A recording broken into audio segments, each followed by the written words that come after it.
તો આજે આપણે બનાવશું કચોરી।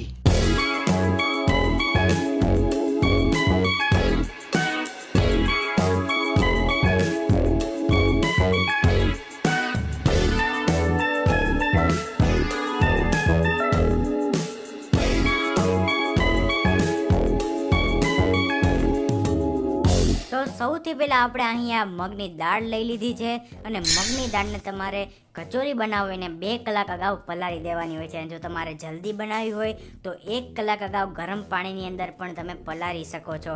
તો આપણે સૌથી પહેલાં શું કર્યું છે, મગની દાળને 2 કલાક અગાઉ પાણી અંદર પલાળી દીધેલી છે અને સાઈડમાં મૂકી દીધેલી છે। ત્યારબાદ આપણે લઈ લીધો છે મેંદાનો લોટ। તો મેંદાના લોટ આપણે લીધો છે 1 થી 1.5 કટોરી જેટલું માપ રાખેલું છે અને આ મેંદાના લોટને તમારે ચાળણીની મદદથી મસ્ત મજાનો ચારી લેવાનો છે। તો મસ્ત મજાનો આપણો મેંદાનો લોટ ચરાઈ ગયો છે। ત્યારબાદ તેની અંદર નાખી દેવું છે સ્વાદ પ્રમાણે મીઠું અને થોડુંક એવું જીરું આખું। આખા જીરાની જગ્યાએ તમારે અજમાનો ઉપયોગ કરવો હોય તો કરી શકો છો। અને ત્યારબાદ હવે આપણે તેની અંદર નાખી દીધેલું છે મોણ એટલે કે તેલ નાખી દીધું છે અને હવે આપણે નોર્મલ જે રીતના લોટ બાંધતા હોય તે જ રીતના લોટને બાંધી લેવાનો છે।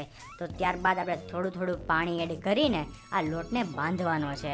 તો આપણે રોટલીનો લોટ બાંધીએ છીએ એ રીતના પણ બાંધવાનો છે, પરંતુ આ લોટને તમારે થોડોક નરમ રાખવાનો છે, એટલે મોળનું પ્રમાણ થોડુંક વધારે હશે તો સારું રહેશે। તો આપણે અડધી કલાક અગાઉ લોટને બાંધી લેવાનો છે, એટલા માટે આ આપણો લોટ છે તે કૂણાઈ જાય। હવે અડધી કલાક અગાઉ બાંધશું તો ત્યારબાદ ત્યાં સુધી કરશું ત્યાં સુધીમાં આપણું જે મગની દાળ છે તે આપણી પલારાઈ ગઈ છે અને આપણે ચટણી પણ બનાવવાની છે। 2 કામ કરી લેશું। તો સૌથી પહેલાં આંબલી લઈ લીધી છે, તેની અંદર સાકર નાખી દીધી છે અને 1 ચમચી જેટલી તપકીની લોટ નાખી દીધેલો છે। ત્યારબાદ ફૂડ કલર લાલ કલરનો એડ કરી દીધો છે અને થોડુંક એવું પાણી પણ એડ કરી દીધું છે। આની સિમ્પલ ટ્રીક છે, આવી રીતના હાથ વડે આપણે મિક્સ કરી લેવાનું છે। ત્યારબાદ આને આપણે ગેસ ઉપર મૂકી દઈશું ચટણીને અને અંદર જે આંબલી હોય છે તે એની અંદર કાઢી લેશું, એટલે મસ્ત મજાની ખાટી મીઠી ચટણી ખાલી કચોરી માટેની બની ગઈ છે।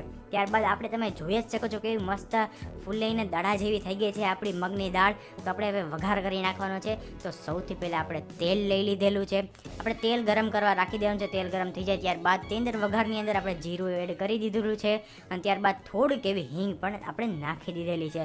તેની અંદર તમે રાઈ પણ નાખી શકો છો। ત્યારબાદ આપણે તેની અંદર લીમડો એડ કરી દીધો છે અને મગની દાળ આપણે તેની અંદર નાખી દઈશું। તો મસ્ત મજાનો વઘાર આપણો મગની દાળની અંદર હવે બેસી જાય ત્યાં સુધીની અંદર આપણે થોડુંક એવું મીઠું એડ કરી દઈએ અને થોડુંક એવું આપણે તેની અંદર હળદર પણ એડ કરી દીધેલી છે।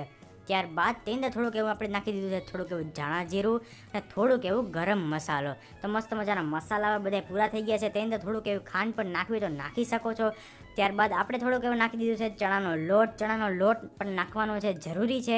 આખો પ્રોપર રીતના વેથી મસાલો બને છે આપણો એકદમ મસ્તનો। ગરમ મસાલો વધારે નાખશો તો એકદમ રાજસ્થાની ટાઈપ તમે મગની દાળનો અંદરનો જે ફિલિંગ હોય છે તે થઈ જશે રેડી। ત્યારબાદ થોડુંક એવું ખટાશ માટે લીંબુ પણ એડ કરી દીધેલું છે।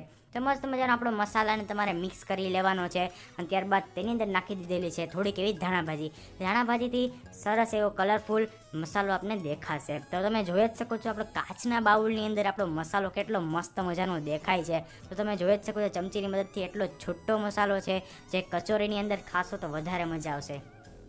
તો અડધી કલાક હવે થઈ ગઈ છે અને આપણો હવે આ લોટ છે તેને તમારે થોડુંક આપણે હાથ તેલવાળા કરીને પાછો કૂણી નાખવાનો છે લોટને અને મસ્ત મજાના મોટા લુવા કરી નાખવાના છે। તો તમે જોઈ જ શકો છો આપણે આ લોટને છે ને પાટલાના ઉપર ઘસી નાખીએ છીએ અને ત્યારબાદ તેના આપણે 5 થી 6 લુવા કરી નાખીએ છીએ। અમે 1.5 કટોરી જેટલો લોટ લીધો હતો, તો અહીંયા અમારે 8 જેટલી કચોરી બનેલી હતી। તો તમે કઈ રીતના માપ રાખો છો, તમારા ઘરની અંદર કોણ કેટલા ખાય છે એ તમને ખબર હોય છે, એ રીતના તમે કરજો। મેં તમને માપ કહી દીધું છે, 1.5 કટોરી લોટની અંદર 8 કચોરી અને 1 કટોરી આપણે મગની દાળ લેશું તો એ 8-8નું ફિલિંગ પૂરેપૂરું કરી દેશે। ત્યારબાદ હવે આપણે આ કચોરી બનાવવા માટે મસ્ત મજાની મોટી પૂરી આપણે બનાવી લેવાની છે। તો તમે જોઈ જ શકો છો આપણે પાટલાના ઉપર પૂરી મસ્તની મોટી કરી લીધી છે। ત્યારબાદ જે આપણો અંદરનો મસાલો જે મગની દાળનો હોય છે તે તેની અંદર એડ કરી દીધેલો છે। મગની દાળના મસાલાની અંદર તમારે કિસમિસ એડ કરવી હોય તો કિસમિસ નાખી શકો છો, થોડોક એવો ગળ્યો મસાલો હશે તો વધારે મજા આવશે। તો તમે જોઈ જ શકો છો હાથના મદદથી આવી રીતના તમે જોઈ શકો છો વિડીયોની અંદર જે રીતના દેખાય છે એ જ રીતના તમારે આ કચોરીને પેક કરી નાખવાની છે અને થોડી થોડી થેપલી થઈ જાય એટલે તમારા અંગૂઠાના મદદથી પાછી તમારે ચપટી કરી નાખવાની છે. ત્યારબાદ આપણે બાકીની વધેલી જે કચોરીઓ છે તેને પહેલાં પૂરી કરી નાખવાની. પૂરીની અંદર થોડોક એવો મસાલો નાખી દેવાનો. ત્યારબાદ આપણે પાછી કચોરીને પેક કરી દેવાની છે. આવી જ રીતના 8 કચોરી અમે વાળી દીધેલી છે.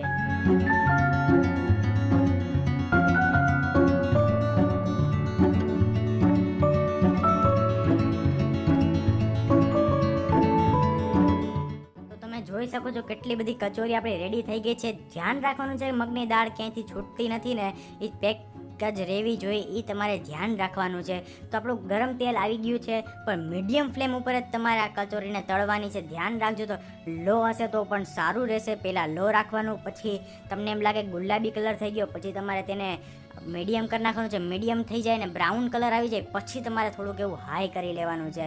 મીડિયમ હાઈ ઉપર તળશો તો વધારે અંદરથી કાચી રહેવાની સંભવતા વધી જશે. એટલે સૌથી પહેલાં તમારે લો મીડિયમ ઉપર જ તળવાની હોય છે કચોરી. તો તમે જોઈ શકો છો 3 કચોરી બની ગઈ છે ને બીજો ઘણો પણ હવે નખાય છે. તો મસ્ત મજાની કચોરી આપણે રાજસ્થાની બનાવીએ છીએ પણ ચાટ જેવું પણ છેલ્લે આપણે બનાવશું. કચોરી તમારે એમનેમ ખાવી હોય તો ખાઈ શકો છો અને ચાટ બનાવી તો ચાટ પણ ખાઈ શકો છો. તો તમે જોઈ શકો છો આપણી બધી કચોરી થઈ ગઈ છે અને દાથરીની અંદર આપણે આ બધી કચોરી કાઢી લીધેલી છે. તો દેખાવમાં કેટલી મસ્તની છે. આપણું રાજસ્થાની બોક્સ આવી ગયું છે. તો આ રાજસ્થાની બોક્સને ધીમેકથી આપણે ખોલશું કે અંદર શું છે. અરે અંદર જોયું તો જોરદારની મજેદાર અચ્છી વાલી કચોરી છે. તો આ રેસીપી બની ગઈ છે અને આ કચોરી પણ આપણે હવે કઈ રીતના ખાશું એ હું તમને બતાવું છું. તો સૌથી પહેલાં એક પડિયો લઈ લીધું છે. પડિયાની અંદર આપણે કચોરી રાખી દીધેલી છે. આવી રીતના આની સાચી ટ્રીક હોતી નથી. આ તો રાજ કચોરીને થોડુંક અમે લીધેલું છે. આની અંદર તમારે આ લુખી ખાઈ શકો છો અને ચટણી હેરા પણ ખાઈ શકો છો. આની અંદર એક શાક પણ બને છે કચોરી અને સબ્જી પણ ખાઈ શકો છો. આપણે સૌથી પહેલાં શું કર્યું છે આની અંદર થોડાક એવા ચણા રાતે અમે પલાળેલા હતા તે નાખેલા છે. ત્યારબાદ થોડુંક એવું મઠ, થોડુંક એવી ચટણી અને થોડુંક એવું દહીં પણ એડ કરેલું છે આની અંદર. તો તમે આ રીતના ખાશો તો તમને વધારે ભાવશે અને ઓલી રીતના ખાશો તો પણ તમને ભાવશે.